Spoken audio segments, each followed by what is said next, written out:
Gujarati film જગતની અભિનેત્રી શ્રદ્ધા ડાંગરની ઉપસ્થિતિમાં બુલેટ ટ્રેન રેસ્ટોરન્ટનો શુભારંભ.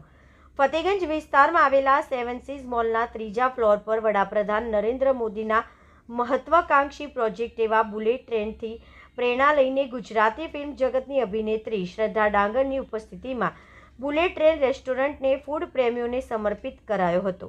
તે સમયે બુલેટ ટ્રેનમાં મુસાફરી કરી હતી. ત્યારબાદ ભારતના વડાપ્રધાન નરેન્દ્ર મોદીએ મુંબઈથી અમદાવાદ વચ્ચે વર્ષ 2030 સુધી બુલેટ ટ્રેનનો પ્રારંભ થશે તેવી જાહેરાત કરી હતી.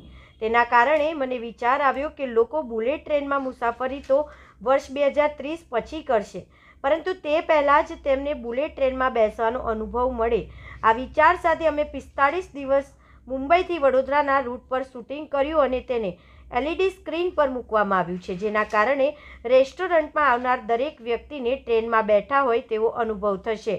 આ પ્રોજેક્ટ માટે લગભગ 3 મહિના સુધી 100 લોકોની ટીમે કામ કર્યું હતું અને તેને સફળ બનાવ્યો હતો. રેસ્ટોરન્ટના ઉદ્ઘાટન પ્રસંગે ઉપસ્થિત રહેલ અભિનેત્રી શ્રદ્ધા ડાંગરે જણાવ્યું હતું કે સેવન સીઝ મોલના ઓનર વિજય અગ્રવાલના સુંદર પ્રયાસથી ફૂડ પ્રેમીઓને બજેટમાં લક્ઝરીનો અનુભવ મળશે. આ પ્રોજેક્ટના ઉદ્ઘાટન પ્રસંગે મને આમંત્રિત કરવા બદલ હું એમનો આભાર વ્યક્ત કરું છું.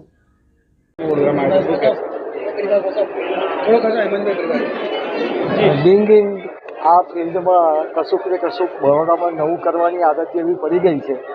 લગભગ વડોદરામાં છેલ્લા 35-40 વર્ષથી કશુંક ને કશુંક આપ્યું છે. આ વખતે આપણા માનનીય વડાપ્રધાન શ્રી નરેન્દ્રભાઈ મોદીનું જે અમદાવાદ મુંબઈ બુલેટ ટ્રેનનું જે એમનું જે સપનું છે 2030માં સાકાર થવાનું છે. તો એના માટેની ટ્રેન સ્પેશિયલ ઇન્ડિયા માટે જાપાનમાં બની રહી છે, E10 શિન્કાનસેન. તો એનો ગૂગલ ઉપરથી અને બીજા બધા સોર્સથી એની માહિતી લઈને એક્ઝેક્ટ ડિટ્ટો એવી ને એવી ટ્રેન બનાવી છે. પ્રયત્ન કર્યો છે કે એક્ઝેક્ટ એવી ને એવી ડિટ્ટો બને અને 2030માં જ્યારે આવે એ પહેલાં વડોદરાવાળાને ખ્યાલ આવી જાય કે આવી બુલેટ ટ્રેન આવવાની છે. હવે બુલેટ ટ્રેન ખાલી જોવા માટે તો કોઈને રસ ના હોય, એટલે એમાં એક રેસ્ટોરન્ટ આપી છે જે પ્યોર વેજ છે અને લોકોના મનમાંથી કે રેસ્ટોરન્ટમાં મોંઘું હોય, રેસ્ટોરન્ટમાં ક્વોલિટી સારી ના હોય, રેસ્ટોરન્ટમાં ખાઈએ તો બીમાર પડી જવાય, એ બધા કન્સેપ્ટ દૂર કરવાના છે. એટલે આખું ગ્લાસવાળું કિચન બનાવ્યું છે કે આપ જોઈ શકો છો કઈ રીતે બને છે. અને તમારા ને મારા ઘરમાં આપણે જે રાંધતા હોઈએ, જે પ્રકારનું ઇન્ગ્રેડિયન્ટ લાવતા હોઈએ એ જ ઇન્ગ્રેડિયન્ટ આપણે વાપરવાનું છે.